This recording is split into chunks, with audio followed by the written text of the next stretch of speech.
Oi, turma. Eu sou o professor Cássio, da disciplina de Matemática aqui da Fundação Matias Michelini. Essa é a nossa aula 3 do módulo 1 do curso Preparar FMM. Turma, na aula de hoje falaremos sobre os conjuntos numéricos, começando do conjunto dos números naturais, pois nada mais natural do que começar contando 1, 2, 3, 4, etc. Se você parar para pensar, o próprio processo de fazer uma contagem deve ter sido um dos primeiros conceitos matemáticos aprendidos na história da humanidade. No Instituto Real Belga de Ciências Naturais, encontra-se em exposição o osso de Ishango, datado do período paleolítico superior entre 20.000 e 18.000 a.C. Esse osso contém várias marcas separadas em 3 colunas. Estudiosos afirmam que sua utilização fosse mais funcional do que meramente decorativa e que servia como base para um sistema numérico que auxiliasse em procedimentos matemáticos simples. Existem outras teorias a respeito desse osso, mas é inegável de que a matemática sempre esteve presente durante toda a evolução humana. Na aula de hoje, falaremos sobre os conjuntos numéricos baseados na teoria dos conjuntos definida por George Cantor. Venham comigo! Turma, vamos falar agora um pouco sobre os conjuntos numéricos, começando pelo conjunto dos números naturais, representados por esse símbolo. Seus elementos começam do zero e vão todos os números inteiros não negativos, ou seja, 0, 1, 2, 3, etc. Se ele aparecer o símbolo dos números naturais com esse asterisco, significa que são os não nulos.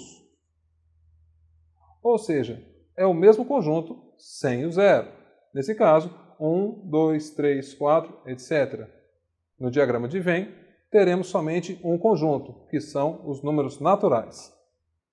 O conjunto dos números inteiros engloba todos os números naturais e os seus respectivos opostos ou simétricos.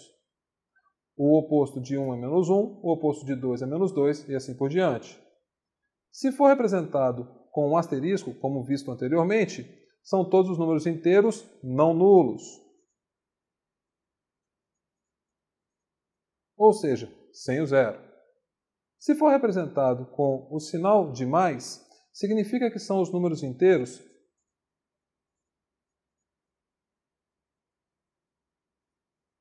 não negativos, ou seja, 0, 1, 2, 3, etc. Se for representado com o asterisco e o negativo, significa que são os números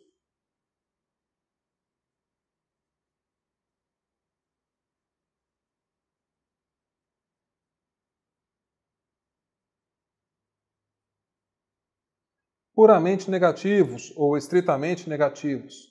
Logo, vem desde o menos infinito, menos 3, menos 2, menos 1. Não entra o zero por causa do asterisco. No diagrama de Venn, temos que o conjunto dos números naturais está completamente contido dentro dos números inteiros. O conjunto dos números racionais pode ser definido da seguinte forma: para todo o x igual a p sobre q, tal que p, que representa o numerador dessa fração, pertence aos números inteiros, e q, que representa o denominador dessa fração, pertence aos números inteiros não nulos, ou seja, q tem que ser diferente de zero.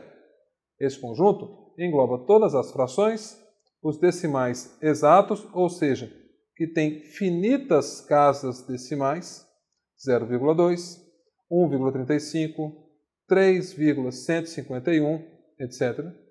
E as dízimas chamadas periódicas. Dízima é um número decimal infinito. Quando ele apresenta um período, ou seja, uma repetição, é chamado então de dízima periódica. Aqui temos o 0,3 e percebam que tem uma barra sobre o 3.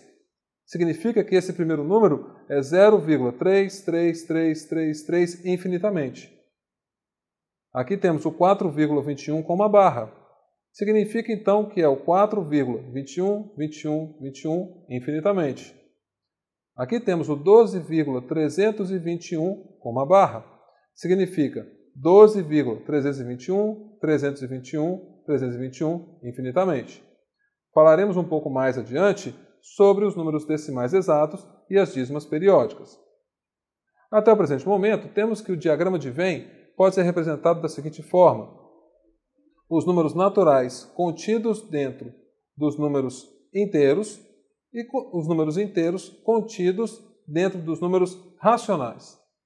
O conjunto dos números irracionais pode ser definido da seguinte forma: para todo x, tal que x é dízima não periódica, ou seja, todas as raízes inexatas e aquelas dízimas que não possuem período.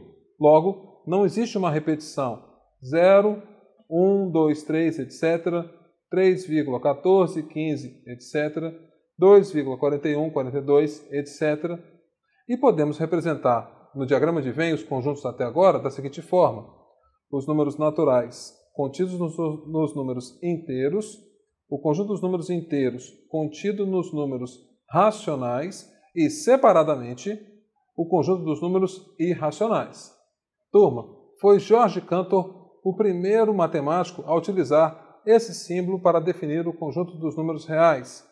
Podemos dizer que o conjunto dos números reais seria uma união entre os números irracionais e os números racionais.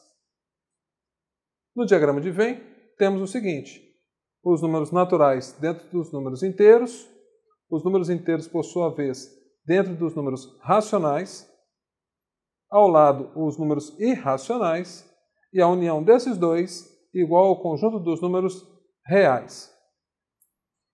Dentro dos números racionais, podemos falar dos números decimais exatos, números decimais que possuem um número finito de casas decimais. Exemplo: 1,2, 0,15, 2,106. O conceito de fração geratriz é o seguinte: é uma fração do formato P sobre Q, ou seja, um número racional, tendo P e Q números inteiros e o Q diferente de zero, que gere um número decimal exato. Por exemplo, 1,2, na forma de fração, ficaria 12 dividido por 10, já que só temos uma casa decimal. Simplificando o numerador e o denominador por 2, temos 6 sobre 5. Perceba que agora não podemos mais simplificar. Nesse caso, temos que 6 quintos é a fração geratriz de 1,2. Um outro exemplo, 0,15. Como temos duas casas decimais, podemos escrever 15 sobre 100. Simplificando novamente, temos o seguinte: dividindo por 5, o numerador e o denominador, temos que 15 dividido por 5 é igual a 3. E 100 dividido por 5 é igual a 20. Desta forma, a fração geratriz de 0,15 centésimos será 3 vigésimos. A mesma coisa acontece com 2,106. Podemos escrever 2.106 dividido por 1.000, pois temos 3 casas decimais. Simplificando por 2, temos o seguinte: 2.106 dividido por 2, 1.053, sobre 1.000 dividido por 2 é igual a 500. Como não dá para simplificar mais, temos que 1.053 sobre 500 avos é a fração geratriz de 2,106. Dízima periódica. São números decimais com infinitas casas decimais, mas que possuem período, ou seja, uma repetição. Exemplo: 1,2222 indefinidamente. Pode ser escrito como 1,2 com uma barra em cima do 2. 0,2333 indefinidamente. É 0,23 mais a barra em cima somente do 3, pois só ele repete. Também podemos montar uma fração geratriz para as dízimas periódicas.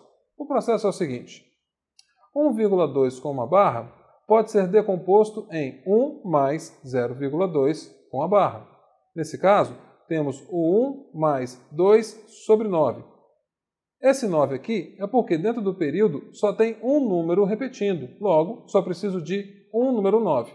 Se por acaso fosse 0,21 com uma barra, ou seja, 21, 21, 21, teríamos dois números repetindo dentro do período, e aqui apareceriam dois números 9. Bem, continuando. Fazendo uma conta rápida de MMC, 9 vezes 1 dá 9, 9 dividido por 9 é 1, vezes 2 é 2. 9 mais 2, 11. Temos então 11 nonos é a fração geratriz para 1,2 com a barra. No exemplo de baixo, podemos decompor da seguinte forma: 0,23 com a barra no 3 em 0,2 mais 0,03 com a barra. O 0,2 décimos é um número decimal exato, e como vimos anteriormente, como ele só tem uma casa decimal, é o 2 dividido por 10. Aqui temos uma dízima periódica. Dentro do período, ou seja, da parte que repete, só tem um número, então só tem um número 9. Mas como tem entre a vírgula e o número tem um zero, nós repetimos esse zero aqui. Dessa forma, temos 3 sobre 90. Um MMC rápido, teremos que 90 dividido por 10, 9 vezes 2, 18. 90 dividido por ele mesmo, 1 vezes 3, 3. Logo, 18 mais 3, 21. 21, 90 avos, ou, simplificando, 7 30 avos é a fração geratriz de 0,23 com a barra no 3. Turma, na aula de hoje estudamos os conjuntos numéricos. Não se esqueçam de tirar suas dúvidas com os monitores. Na próxima aula, faremos uma pequena revisão sobre os conceitos vistos nas aulas 1, 2 e 3. Até lá!